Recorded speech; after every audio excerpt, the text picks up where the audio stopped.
Does the media economic landscape allow for true investigative journalism anymore? Or is it all bias and agenda driven? I think that the individual journalists doing a lot of the work do have that unbiased approach and want to do work with the best integrity. I think the way that it then gets distributed and what people hear, what people see, what's posted at the top of the website, what goes above the fold. So it's all the editors then.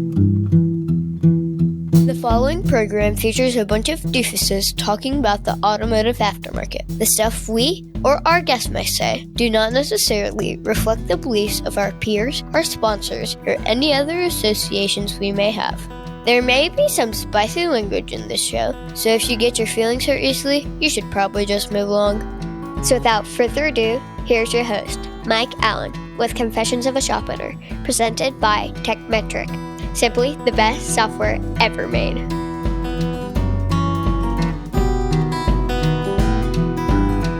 All right, so day 2 Apex. Yeah. I'm just getting started. I'm a late riser, so it's 10 o'clock in the morning. I just got here 5 minutes ago. Thank God Braxton got here earlier and made sure everything was set up and running. Right. But I'm here. Bryce, introduce yourself. I'm Bryce Evans. I'm the founder and editor-in-chief of Auto Service Leader. Okay. So, we all know that magazine. We all get it. We all read it. It's the one that has better quality paper and yes, yeah. Not full of ads, right? Correct. No traditional ads in it. So, it's probably a conversation for later, but I'm curious, how does that model work for the magazine? Is it just you have sponsoring partners that are recognized in every issue, or what's that model? Pretty much. So it's a very different model for this space in that it's a subscription-based model. Mm-hmm. So the entire premise is that we wanted to bring a product and a content publication that actually had real information for our audience and serve our audience as them being our actual true customer. Traditional, especially in B2B publications and trade media, it's very much advertising based. They're closed circulation models, so you know who your audience is, but they don't pay anything, they don't request it, they don't necessarily want it, and you mail it out and it's all based on advertising in it. And we want to do something to where we could build a publication and a media brand that actually focused on the content as the main source of what we do. And if we put our audience as our customer first and foremost, then we can build products that they want. And so that allowed us to do something to where we built a magazine that is far more in line with what you'd see with an enthusiast publication, like a nicer car magazine, or their golf magazines like that, fishing magazines, hunting magazines. They're on higher quality paper. You want to hold on to it, read it for months and put it on a shelf and look at it again later. The photography is so much better. We have one of our 3 people on our team is our art director and photographer, and we send him around the country to take photos, because one of the biggest things is having consistency in the way it looks and feels. It's no different than, if you're a shop with your brand and you don't want things to look different in one location versus another. We want every publication to feel like Auto Service Leader and not be dependent on, freelance photography or submitted photos or whatever it happens to be, because we want to give something that our audience will truly appreciate. Oh, consistent experience, right? Yeah, and that's the goal. So that's where the model comes in. And so we do have select sponsors that we work with, and we look at them as true partners in what we're doing. We're super careful in who we choose and who we want to associate with and who we work with in that way. And as I kind of mentioned, we don't do traditional advertising. So everything we do with them is content-based. So we know that there are vendors in this industry that have a lot to offer our audience. Saying that we don't do ads or things like that doesn't mean that, you don't want to ever hear from these vendors or these software companies, these coaching companies, whatever it happens to be. But you don't want to be sold when you read a magazine. You want to get information that can help you run your business better or make you a better leader. And so we know that, a lot of these people started their own company and they went through this. They're leading teams. They're doing the same things that our audience is trying to do. They have a lot of lessons to pass on. So we talk to them about those things, include them in the magazine. So it'll be, we have columns from some of them. We've had Sunil of Techmetric had a series where he talked about, his 14 principles on leadership. We have Aaron Stokes' column is in there every month, and several other people that, can offer a lot. I've seen Carrie Lynn from Turnkey in there. Carrie Lynn of Turnkey, right? Yep. So awesome. Yeah. So if there's a listener who has a business and they would like to partner with Auto Service Leader, they just reach out to you and see what that looks like, and then my understanding is that it's, you're 2 years in now, right? And I think Yes. almost Yep. Almost 24 24 issues, right? So, because I got the blue year and then the red Right, year, right? right. So, what color are the spines going to be next year? It's going to be a surprise. So you'll have to wait and see. Looking for like a burnt umber, like a deep yellow would be good for me. Yellow? Because Yeah, I know that could that's work. important that, what I think. Yeah, it is. Yes, that's what we're going to do. A poll. It'll be you as a, kind of our top person we ask, and I then appreciate that. maybe a couple others too. So, yeah. So it seems like, they partner with you, and then their logo and recognition in the first couple of pages, and then they essentially have a column somewhere. Is Yes, that pretty much how it works? our sponsors, correct. Okay, Yeah, right. and then we get outreach from a lot of shops across country too, of wanting to be included and want to share their stories, so people can always reach out. Look, here's the deal. I like to think that I'm pretty good at running an auto repair shop. It's what I've done for 20 plus years, but I'm not good at managing a marketing budget and all the different facets of a truly well-rounded marketing plan.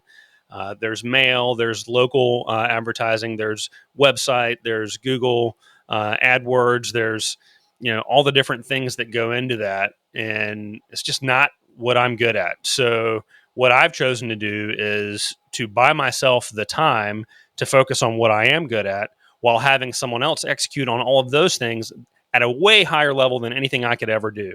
That's what turnkey auto marketing does for me. So if you feel like you could use some of that same magic, I'm going to recommend that you go to turnkeyautomarketing.com, get a free consultation, tell them that I sent you, tell them that Confessions of a Shop Owner sent you. You won't be disappointed. Look, here's the deal. The automotive repair business is changing fast. New technology, new customer expectations, and new ways to run a shop. Tectonic 2026 is where you'll see what's next. It's a conference built for the whole industry, with sessions to guide owners, advisors, and techs with a clear view of the road ahead. It's happening April 9 through 11 in Houston, Texas, 2026. Presented by TechMetric, it welcomes the entire industry. Tap the link in the show notes to register and grab early bird pricing while you still can. We're always looking for more people. There's probably 7-8 shops featured in every episode. I gotta stop calling it an episode, bro. That's fine. Every It's the same issue. type of idea. Yeah, every issue. I would say it's probably, an average somewhere between like 13 and 18 shops in each issue. Yeah, there are a lot of stories in there, and that's one of the things that we're always excited about when we release. It's a 100-page book. There's very few pages that are dedicated to our partners because of the way that's set up. So, we have 60-some pages of stories every single issue. So you have experience prior to Auto Service Leader in B2B trade publication, right? Yeah. And so, is it kosher to talk about it? Sure. So you were no issue with the executive publisher editor of Ratchet. I was right? the editor of Ratchet Wrench for quite a long time, yes. So in that magazine, what is the quotient of content versus ad space? Is it like 50-50, or in not that one specifically, but in general, trade publications? In general, you have a threshold you have to hit to be able to mail in certain ways. Okay. So before it becomes just a marketing send for your magazine. So usually it's making sure you get to about a 40% threshold of content in the publication. Okay. To be totally honest, we don't typically look at the other publications in the industry too often. So you didn't say competition. That's good. You're very careful on the words there. I can explain that in a second. But we don't look at it a whole lot. I haven't seen a physical copy of it in probably a year and a half, 2 years. They're so different. They're just, they're not the same thing. Yeah, and that's, since we've started, what we've tried to explain to people, and people can take it however they want, but is that we're not doing this as a competitive entity to anything else that's out there. We think of what we're doing as very additive. I think there's a large gap in this industry of information for people. You have a lot of free resources that are great, but are pretty limited, and I do think, what you're doing with this and what, we're sitting here amongst all these other podcasts is awesome, because there needs to be more access to more people sharing their viewpoints in the industry. And it gets difficult because you get your free trade publications, things like that are limited in what they can do, scope and scale, just based on advertising and, relationships with other people, what you can write about, what you can't, and different things like that. And then you have everything all the way up to coaching and training and this higher level in-depth model of information. There's this large gap in between of people who need solutions and ideas and strategies for their business on demand when they need it, when they're working through their shop. And some of them are lucky, have a network of people like you do where you can call someone up, you can talk to somebody. A lot of shops out there don't. Yeah. And so what we're trying to do is really fill that gap between your traditional free information that's out there, kind of that surface level information, and then all the way up to training. There's this giant area in here that needs some support and some help for people. So tell me about your website and kind of its nature is like a searchable database for content, right? So, yeah. The entire premise of it, I'm glad you said searchable because that's the entire point of how we built it out, is that we want people going there when they have that question. It definitely can work in terms of replacing your thumb scrolling on social media with going to the hub and digging through some different topics and things. But if you have a question or your front counter, you feel like you're not greeting people the way you should, be like, how did the top shops in the industry do it? And you can search in greeting at the front counter. You get a handful of different videos of different shops talking about it. Then you'll have resources like we have SOPs on how to walk through that. You can download that and give it to your team. A whole bunch of different things on there. And that's how we built out the content. So what we do is we talk to people in video format first. And then we edit those videos up to break them up in that way. So you have the individual topics each time. They're usually between 1-3 minutes. Sometimes they're longer, but we want people to get the information quick. And then if it's like a 10-part series and something, there'll be 10 videos instead of a 60-minute video, for instance. And then we'll have associated resources like SOPs, downloads, guides, things like that. And then we kind of curate it from there to determine what goes in print. So is that stuff, once it's there, is it kind of there forever? I mean, I guess you have to have an ongoing subscription to have access to it. You do, yes. You need a subscription to have access to it. And that's, we get people asking why, because they're used to the... Because it's a business, bro. Yeah, that's a big part of it, yes. And people get used to things just being available online for free. And I know that there's a huge transition in media in general over the last 20 years of kind of pulling back on that and having gated content and things. And what that allows us to do, as I was explaining earlier, is that we can then build a content that our audience needs and is not dependent on advertising. Because in a more traditional setting, if you have an idea, you have this content series you want to do, you have these interviews you want to do, or whatever it happens to be, you need to have some sort of ROI to be able to invest your team's time into doing it. But ROI comes from just knowing that our audience is looking at it, that they're going to access it, that they're paying a subscription to access it. And so if people have questions and they, there's certain issues or topics or things like that they're not seeing either from us or anywhere, they can reach out and we can start making it for them. So what does 2026 look like for Auto Service Leader? Yeah, we have some exciting things planned. We're pretty excited. So we talked a bit earlier in the year, kind of mid-year, kind of our launch of Auto Service Leader 2.0. We've talked about how we've referred to it. We've sent out some emails and things about it. We've already started updating the hub. We changed a few things in the model of our print publication, some of our offerings and things like that. But I think our audience is going to see a pretty big difference when it kind of turns to 2026, both in terms of how it looks in print. We're going to update some things and tweak and change things around. We're also going to have some pretty cool new content series that we're going to come out with. Some things that are a little bit more kind of course focused as far as one person talking in depth about a certain topic, and you get sequential content to where you watch this, then you get this, and you get that. Some virtual events, and the big news at some point coming up could possibly be a in-person live event as well. Wow. Throwing the hat in the ring too, eh? Yeah. Techmetric doing the same thing with Tectonic coming up, right? Yes, and I think, as you go to a ton of events, and I think everybody's trying to find this, new modern model for it that benefits the audience coming to it and benefits sponsors being there. And we attend a lot of events too, and each one has its own purpose. So I think what there is a gap of is someone out there that's independent of a vendor, independent of an association, independent of a coaching company, that is putting on the event simply for the audience's benefit. Nothing against the other ones. All of them are great. Love all the events. Are great things about all of them. But I do think there's something unique that we can provide in the industry that isn't out there. So if that were maybe going to happen, roughly when would that maybe happen, and roughly where would that maybe happen? That's still confidential. Okay. So at some point we can reveal that. Okay. Yes. Fair enough. Yeah. I just wanted to go ahead and get it on my calendar, man. Yeah. So, we'll let you know right away. all right, Don't worry.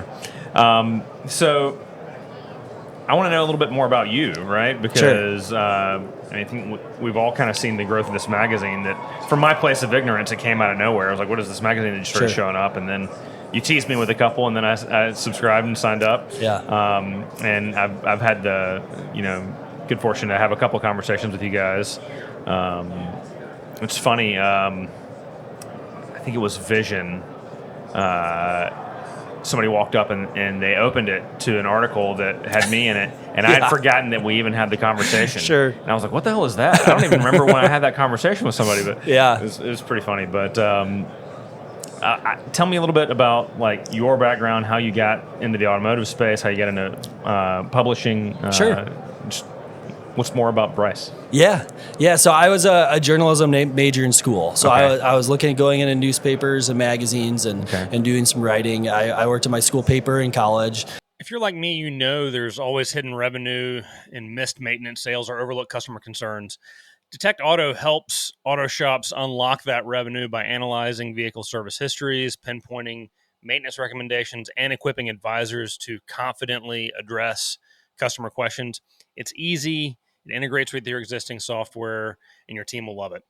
Check out detectauto.com and see how your shop can stop guessing and start selling better service recommendations today. I was the editor there. Where did you go to school? I graduated from the University of Denver. Okay.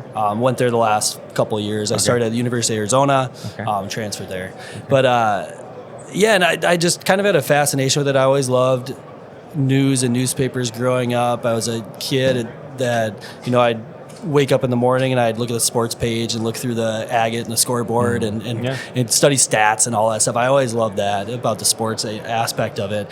And then as I grew older, I wanted to do something that I felt like I could use some skill sets that I had, but also could have, meaning and purpose in my work and feel like I was doing some sort of duty to my community by working in that area. And media seemed to be a good place for that. I believe in like the true integrity of journalism and the purpose of it and why we need a free press and why it's important. I feel like nowadays it's even more so to have uninfluenced, unbiased information, which is very, very difficult to find. Not a good state of media today. Yeah, impossible to find. But I feel like that even more so highlights the importance of it. But anyway, that's kind of where my mindset was, and I studied in school. I actually started out as a sports writer. My first jobs out of school were in sports. It wasn't necessarily intentional as much as it was just the first opportunity. I was able to get a job. I was a sports editor at a newspaper in Colorado for about 3 years. Then my wife and I were both from Minnesota, so we moved back to the Twin Cities area when we started having kids. And I worked at the Minneapolis Star-Tribune, which is a newspaper there. And then, after a few years, it became something where I couldn't see myself doing that newspaper grind, and definitely not sports long term. So I had a goal when I first got my job out of school. I talked to someone who was a mentor to me and a family friend, and he had worked in advertising, but kind of a creative field. So he knew a lot of the kind of ins and outs of it and having to work your way up. And he had asked me when I would have been, 21, 22, what my goal was for my career, and I stated this specific job. I want to be this position at this newspaper doing this, and if I can do that, I'll have made it. And I remember to this day him, his response, he just kind of paused and was like, that's it? That's all you want to do? And then what? And in my head when I was 22, I was like, then I'll just do that for 30 years. What's wrong with that? And I just kind of went on my way and didn't really think about it. And I progressed through my career, and the hope was I could get to that position, 10, 15 years down the road. When I was working at the Minneapolis Star-Tribune, I was literally sitting next to that. My cube was next to the job that was this dream job. And so I was maybe, probably more steps away than I thought in my head. In my head, I'm thinking like I'm literally I'm right there. one seat away from it, and I'm sitting there day in and day out and watching this person who has this job, and he's cynical now. He's kind of jaded about everything. He doesn't seem to be enjoying what he's doing, and I just remember being horrified, thinking like I spent all this time like wanting to be this, and it looks miserable. And it was a big, just eye-opening thing for me of like, what do I want to do? Like, how am I going to use this skill set that I build, this experience that I have, and actually do something that I'm not gonna end up like that guy? And that started just kind of this time where I was looking for something else and just looking to try something totally different to see what else is out there. And at the time, there was a publication that was about to launch that, they had ads for a writer and an editor, and I just applied for it. I didn't really know what the magazine was even about, but just the idea that there's this magazine could be part of launching something, it could be part of starting. It was a kind of a business within a business type of thing, and have a big hand in like shaping the voice of it, shaping what it is, what it'll stand for. It seems super exciting, and it wound up being an industry publication, Ratchet and Wrench, as everybody knows now. So this is back in 2012, and I got a job there, and it was a part of an independent publishing company at the time, a small company with one publication. It wasn't Endeavor yet at that point. No, right? It was called 10 Missions Media, and it was owned by one single operator, one owner-operator of it. They had a collision repair publication at the time, and so I came in to essentially write Ratchet and Wrench when it started, before it started. So I had this interesting task of, I think it was... So you ground up built the two primary industry journals. That would be one way of looking at it, I suppose. Not my words, your words. So I had the task. I think I was hired in maybe February, and the launch was going to be in July. So I was calling up all these people and asked them all these questions about their business, these intimate, like, details about how they've run their processes, what they do, then asking for their numbers, how much volume do you do, how many cars do you do per month, what's your revenue, and it was shocking.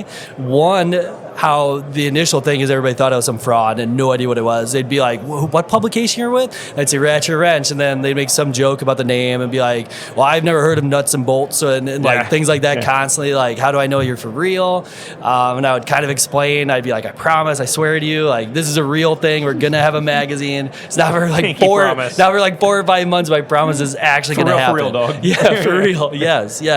And somehow, and it just speaks to the people in this industry too, is that I think at the time especially, people were really clamoring for something different. Yeah. There was really no information out there, at least to my knowledge, and probably, just ignorance at the time.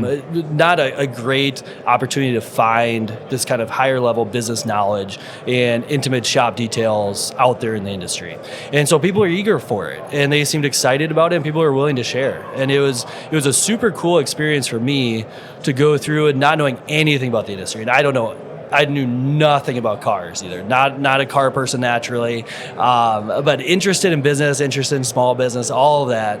And just to see the amount of detail and care that they were willing to share was super cool. And it was something that, I talked about wanting to have like purpose in my work and feel like I was doing something. And it was an awesome feeling to that people trusted me with that information, because I was then, instructed to take it and share it with other people to help them better their businesses and better their lives. It was a cool responsibility to take on, and I loved it. So we went from there, obviously, and was there for over 10 years.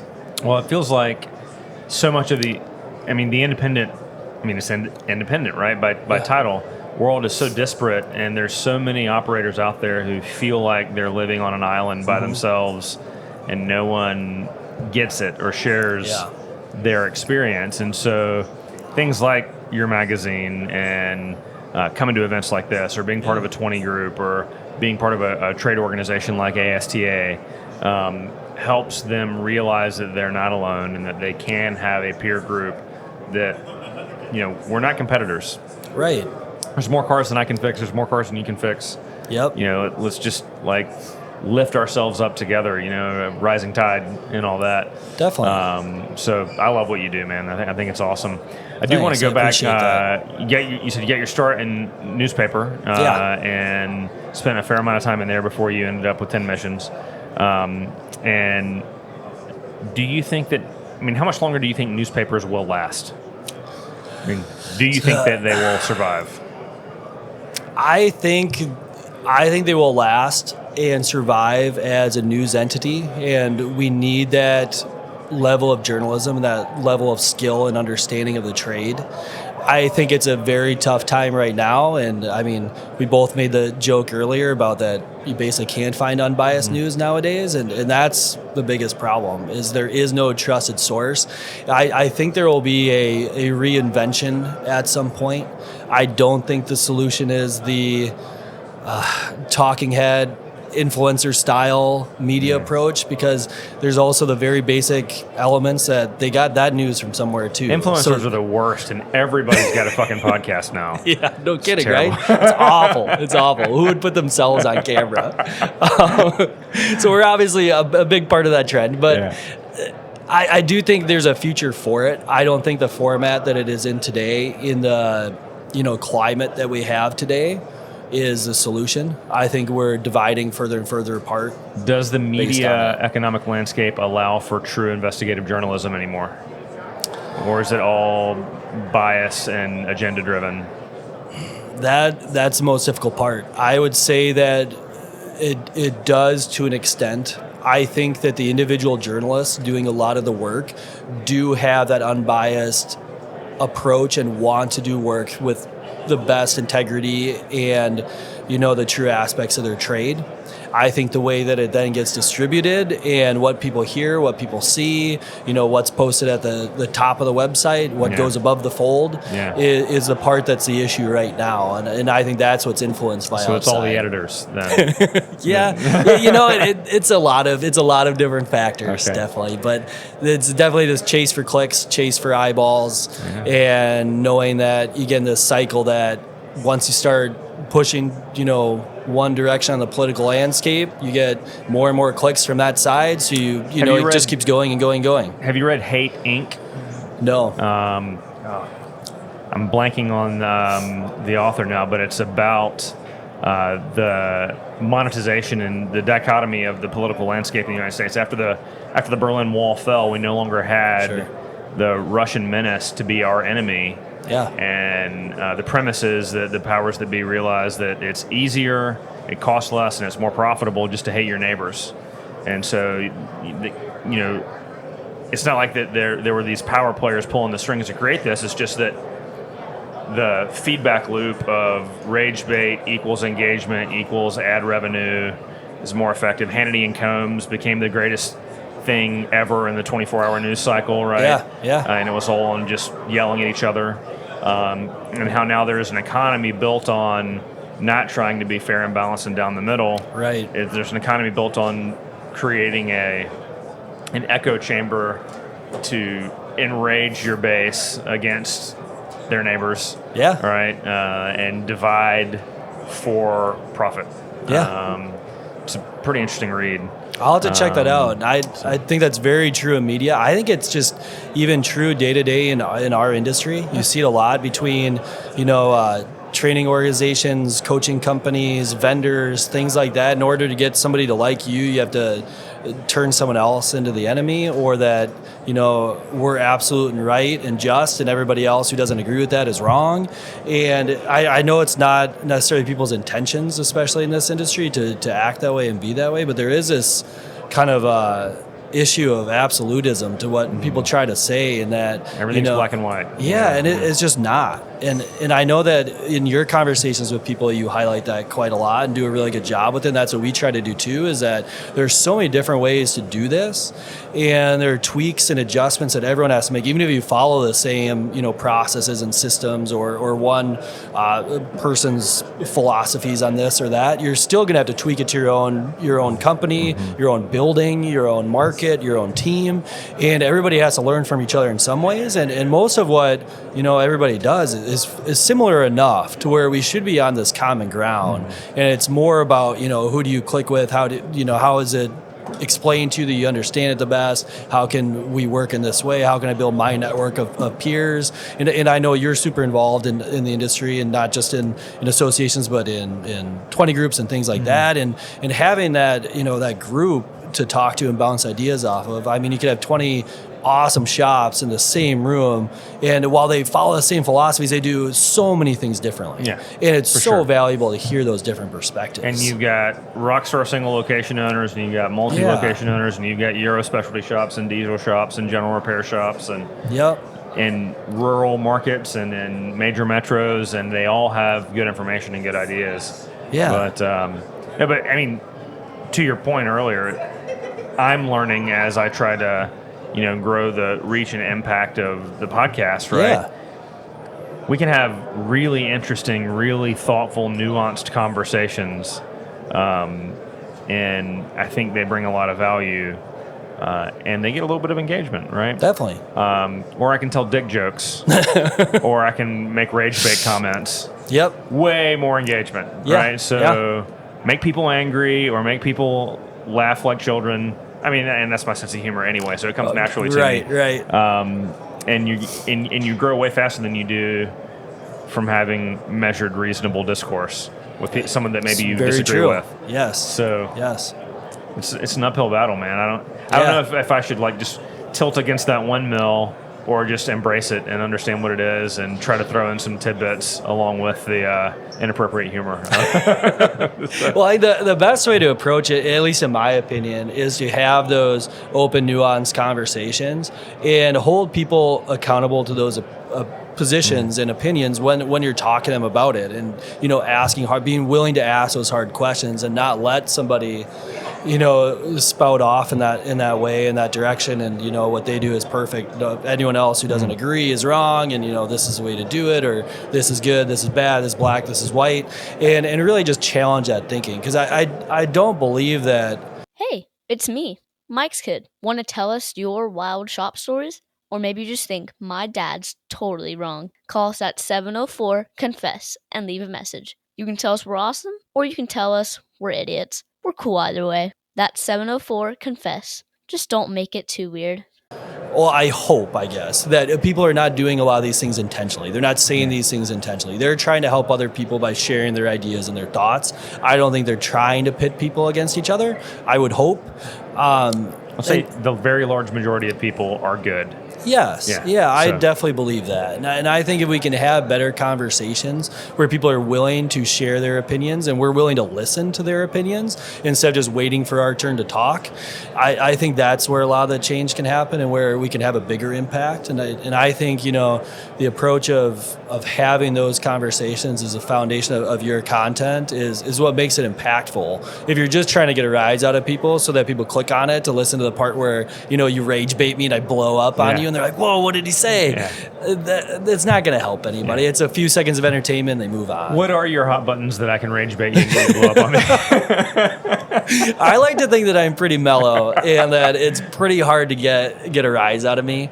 Apart from watching Bears games, I would say I'm pretty mellow. I'm a huge Mitch Trubisky fan. Oh, that'll get me going. Because it's. So I'm from Chapel Hill. Right, so, right. Yeah. Not a good pick. As a trained journalist. And what type of interview prep do you put in to prepare yourself for the person you're going to be talking to know how to ask insightful questions? Because I know that's a point of personal growth for me. I don't do shit in prep. I just let's see what we're going to talk about. I don't know. Yeah. So it depends on the intention of the interview, and so the interviews that we do typically, we're trying to get information out of people to get very tangible strategies for people. So usually what I do is I have a set list of goals for the interview that I might try to get this, and this from the person, and then I let the conversation go from there. And I know there are a lot of people that have. You can learn early on to plan out your questions and have these lists of questions you're going to ask. And I think you get too much in the mindset of running through your list of questions and having a conversation. And I think the way that people share more valuable information is if they feel like they're just talking to you naturally.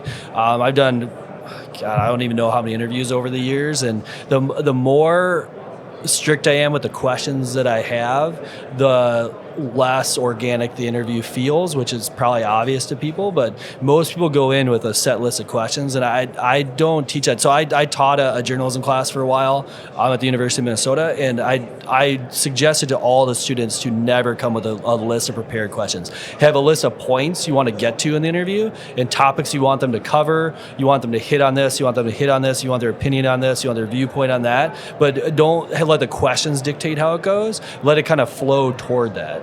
I think there are some easy ones you can start off with of how to get people going and how to get them talking, but for the most part, it's more focused on the intent of what you're trying to get, not the questions you're trying to ask. So I have done a few different interviews for non-industry publications where they were just wanted to talk to somebody in the automotive space, right? Sure. And almost without exception, when it's been outside of the industry, you can tell that the person doing the interview already has the article written, and they're just asking the questions to get the few sound bites to reinforce what they've already decided to write.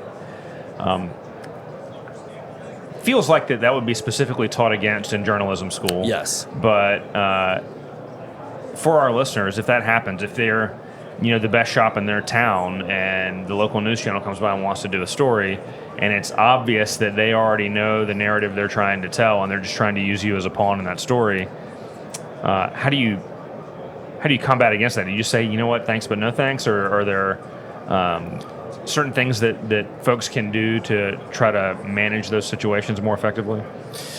Definitely. I think it's a matter of trust. If you've done interviews with the person before and you trust how it's turned out, then you're probably going to be fine. Most often than not. I don't think the vast majority of people doing those interviews have no ill intention in talking to somebody. They might have maybe the wrong intentions of trying to get their story done quicker than get the right information always.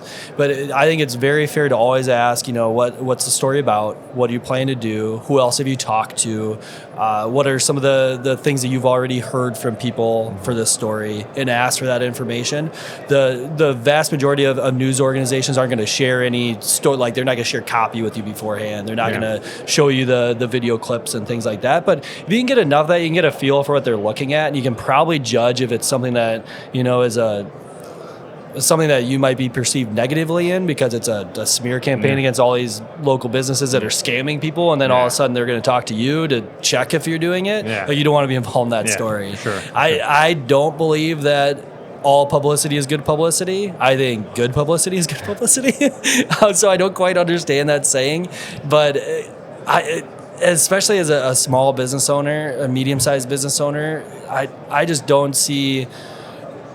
I think you can ask the questions up front to get a better feel for what the story might be, so that you can protect yourself and know, and be a little bit prepared too by the type of answer you want to give. Because if you know it's about XYZ and that's a touchy subject in your community, you should be prepared then to give answers that align with how you believe and feel about it, but that will not add fuel to the fire, that will hopefully position you in a good way. I'm fascinated by print media and journalism in general. And so just having you down here as a hapless victim to my questioning. I'm not sure that it makes for valid content for my podcast or not, but we'll see. No, I think it's great. I love print media. I've spent my whole career in it. I do believe in the medium moving forward. I know you asked about newspapers. In general, though, I think there's a big place for print for people, because I do think we're in a society now where everything is digital. We're looking at screens all the time. We're listening to things all the time. There is a moment where everybody needs to, disconnect and look at something, and having an analog thing to look at, to hold, to feel, and to interact with is an experience that I think people long for today. And I don't know that, the traditional models of magazines can withstand kind of everything that's going on in the marketplace, but I do think these higher end approaches to it, the enthusiast style publications, things that are building for more the experience of going through it rather than it being quick hitting and toss it aside like everything else in our lives today. I think there's a big place for it moving forward, and I think that segment's probably going to grow. What makes me think of like National Geographic, from 78 to 2005, my parents' study was every issue in order, by date. Totally. And they had the leather, slip covers that you put them on with by year. And It's like, that was something that you keep, and pretty much every magazine now you just throw away when Yes. you're done with it, right? Yeah. I do have. I don't have issue 1 and 2. Okay. There's the ones that I'm missing We'll from my get you complete those. set. Yeah. We'll get you those. And if anyone out there is a subscriber and is missing issues, we're happy to send them to you. We want people to have that complete set. The question that I blanked on a minute ago. Yeah. You talk to people across the automotive space, and there's some pretty widely disparate opinions on how you should go to market and how you should operate. There's the ever-present debate about relational-based selling versus transactional-based selling, and those are hot-button terms. Nobody says yes, my model is transactional, because no one wants to say it. You're not allowed to say that, Right. but you bet your ass there's some really successful transactional businesses out there. Yes. And some coaches whose model flexes towards transactional more Sure. so than relational. How do you, as a publication, manage that wide gap? And sometimes you're sitting down talking to somebody and you're like, that feels dirty to me. Yeah. I don't think that I would do business with you. How do you manage that feeling? Do you still just kind of give them their say and put it out there and let the public decide, or how does that work?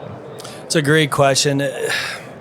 It depends on exactly how we're explaining the information and what it is. Mm-hmm. But what I try to do is hold people accountable to their opinions and how they're trying to say it. And I try to ask the follow-up questions that make them clarify. And if I say, like, as a customer that doesn't feel great to me, I want them to explain to me why it's fine, and I want that information from them, and we can decide.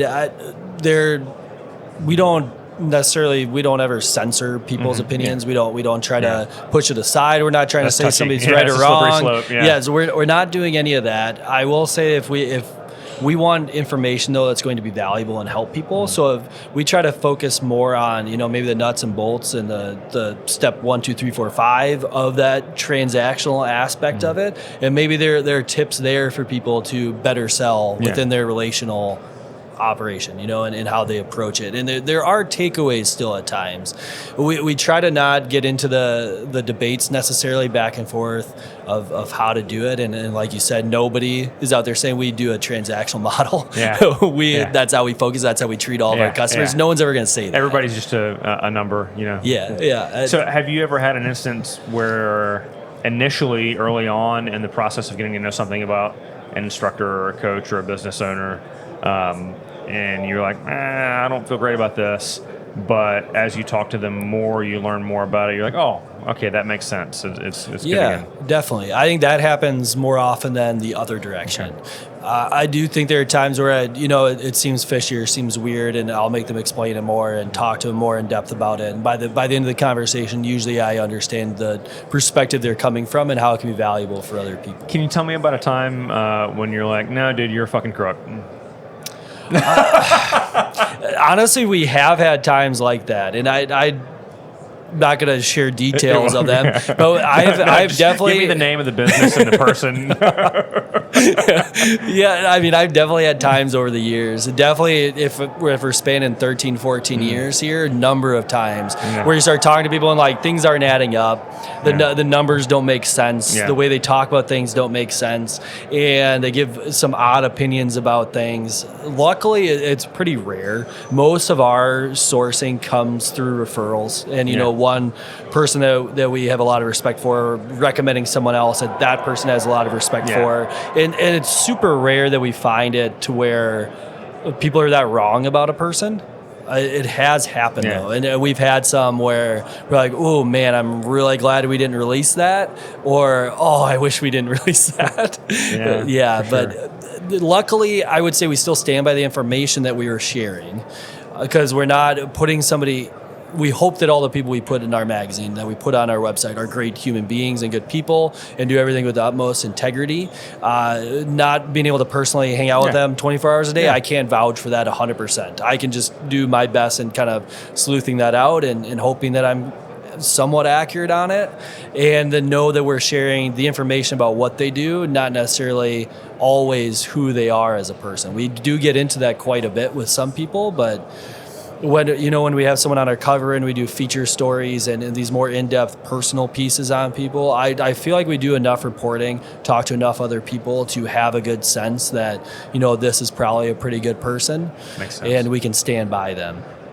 So you started with 10 missions in 2012, you said, and so you're 13, almost 14 years into the automotive space, and the automotive landscape has changed significantly in that time frame. And I think, from my perspective, one of the biggest things that's changed is this influx of private money, and just the consolidation of the aftermarket. What's your take on that? Do you think that it's been good for the industry, or do you think it's an opportunity or a threat? How do you view that outside money influx that we're seeing right now? So I guess I'd start by saying that it's kind of one of those things that it simply is what it is. That's a trend that most industries are going today. So it was bound to happen in auto service once everyone realized the opportunity and the scope and scale and how many great businesses there are in auto service, both on the shop side and the vendor side. There's so many people doing so many good things. It was bound to happen that PE and venture capital was going to come in and start really trying to make an impact. And so I think that trend was going to be inevitable. I would say if we're going to look at this in a positive way and in a way that hopefully can strengthen everything, is I do think that that's allowed a lot of people to shift their mindset from being alone as an independent to being united as independent operations. And I think that's something that's super strong about this industry is the independent mindset of shop owners out there. Whether they have one shop or 10 shops or 20 shops, they still, no matter how big they're getting, they still think of themselves as an independent operator. And I think people are super prideful of that, as they should be.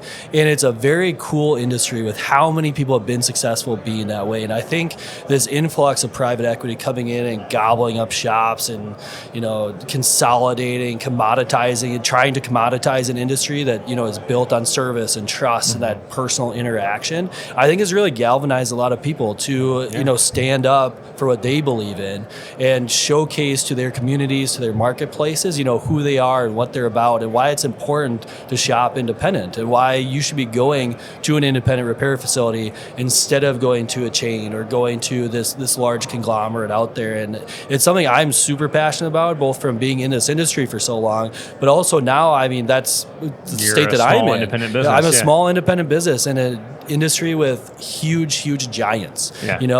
I don't need to name names for everyone to just look at mastheads. And I did not say that. But there are a lot of conglomerates in the media space. It is very rare to find a truly independent company, and I think that's something that really sets us apart. Is that we're here for our mission and what we're trying to do for our audience and for the people reading this publication for this industry. And we want to be that resource for small businesses to be able to succeed and be able to stay independent. And I think that that's the best part of what's happened recently in the industry with private equity, with venture capital, with all the consolidation going on that everybody sees, is you have so many people standing by that and wanting to be independent, being proud that they're independent and wanting to stay that way. Good. Leads me to my last couple of questions. What's your daily driver? I drive a Chevy Suburban. I have 4 kids, so both our family cars are people embrace movers. The minivan life. Yeah, man. we have a minivan too. So we have a Dodge Caravan and a Chevy Suburban. Okay. And where's home for you? Minneapolis. Okay. Who maintains your vehicles for you? Recently, I've been going to BAM Automotive, which is an independent shop right next to our office. So BAM, BAM? BAM, exclamation point. BAM Automotive. BAM Automotive. So we're going to give them a shout out and tag them. BAM Automotive. Yeah, and actually a funny story too is that Austin Lutz, who owns it, was my next door neighbor as a kid. There you go. Awesome. Yeah. Good job, BAM. Keep being awesome. Thanks, man. Yeah, thank you. I appreciate it. A lot of fun. Yeah. Hey, thanks so much for watching our video today. If you enjoyed this content and you'd like to see some more, you can click right here. And it would be really helpful for me if you thought that this level of mediocrity is something that could help your other friends that were shop owners or in the industry. You can click right here and subscribe. You can even set up notifications if you want. I'd love to have you on the channel.